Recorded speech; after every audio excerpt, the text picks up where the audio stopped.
देखिए, लोकसभा चुनाव अब संपन्न हो चुका है। सभी की निगाहें 4 जून पर टिकी है, जिस दिन नतीजा आएगा।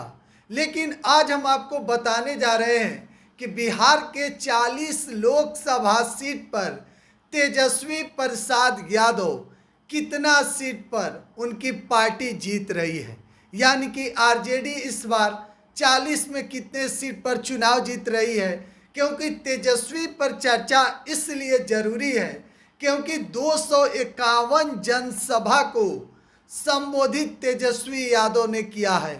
250 से अधिक जनसभा को अकेले तेजस्वी ने मात्र 2 महीने से कम समय में उन्होंने जनसभा को संबोधित किया।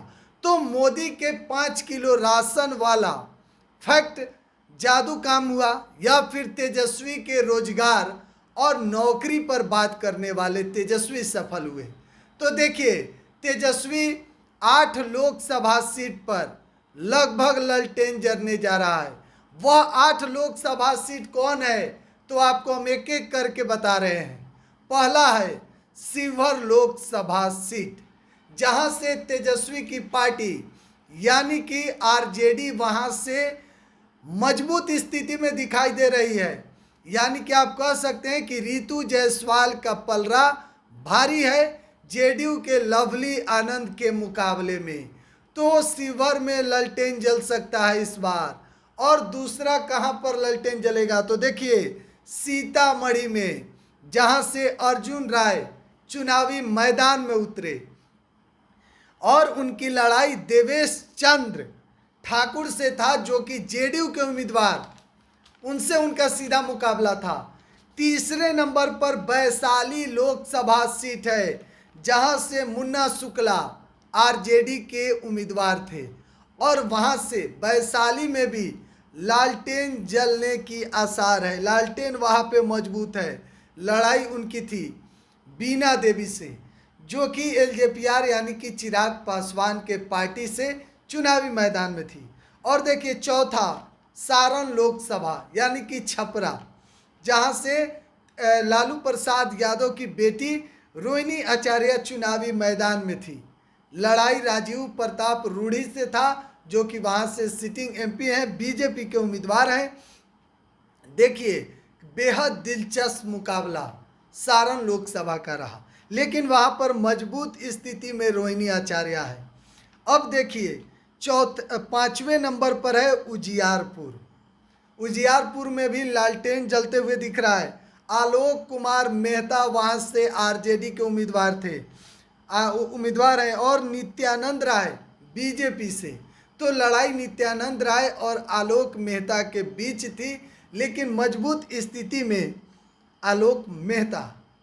देखिए 6ठे नंबर पर पाटलिपुत्रा लोकसभा सीट, वहां पर भी लालटेन जलने की आसार है।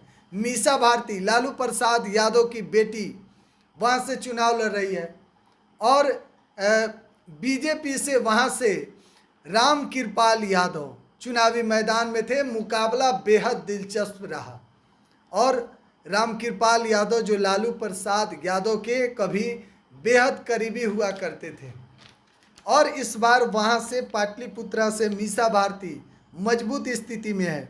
देखिए 7वें नंबर पर जहानाबाद है।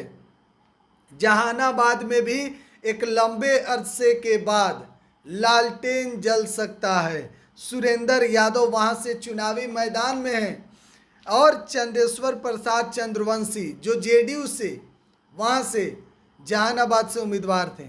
देखिए जहानाबाद का मुकाबला तब दिलचस्प बना जब बहुजन समाजवादी पार्टी से डॉक्टर अरुण कुमार वहां से चुनावी मैदान में आए। उन्होंने कहीं ना कहीं चंदेश्वर प्रसाद चंद्रवंशी को वहां से डैमेज किया, उनके वोटों में सेंधमारी की। उसके बाद भूमिहार के नेता कहे जाने वाले आशुतोष कुमार भी वहां से जहानाबाद से अपनी किस्मत आजमाए और उन्होंने भी चंदेश्वर प्रसाद चंद्रवंशी को डैमेज किया। तो इसका सीधा फायदा सुरेंद्र यादव को जहानाबाद में मिलते हुए दिखा। तो इस बार एक लंबे समय के बाद आप कह सकते हैं कि जहानाबाद में लालटेन जल सकता है। अब देखिए 8वें नंबर पर बक्सर लोकसभा सीट, जहां से आरजेडी के उम्मीदवार सुधाकर सिंह मजबूत स्थिति में हैं। आरजेडी के प्रदेश अध्यक्ष जगदानंद सिंह के बेटे हैं और वहां पर यानी कि बक्सर में बीजेपी का खेल अगर कोई खराब किया तो उनका नाम आनंद मिश्रा है। आईपीएस अधिकारी आनंद मिश्रा वहां से चुनावी मैदान में उतरे, युवा का वोट जो है वह आनंद मिश्रा अपने खाते में लाए और जिसका सीधा जो नुकसान है वह बीजेपी के खाते में दिखाई दिया। तो देखिए 2024 के चुनाव के मुकाबले बेहद दिलचस्प इस बार मुकाबला रहा। 40 लोकसभा सीट वाला बिहार, इस बार आरजेडी अकेले 8 सीट पर बेहद मजबूत स्थिति में दिखाई दे रही है। यानी कि आप कह सकते हैं कि 8 लोकसभा सीट पर तेजस्वी प्रसाद यादव का लालटेन जलते हुए दिखाई दे रहा है। लगातार अपडेट दे रहे हैं, आप बिहार एक सोच पर बने रहें। बहुत बहुत धन्यवाद।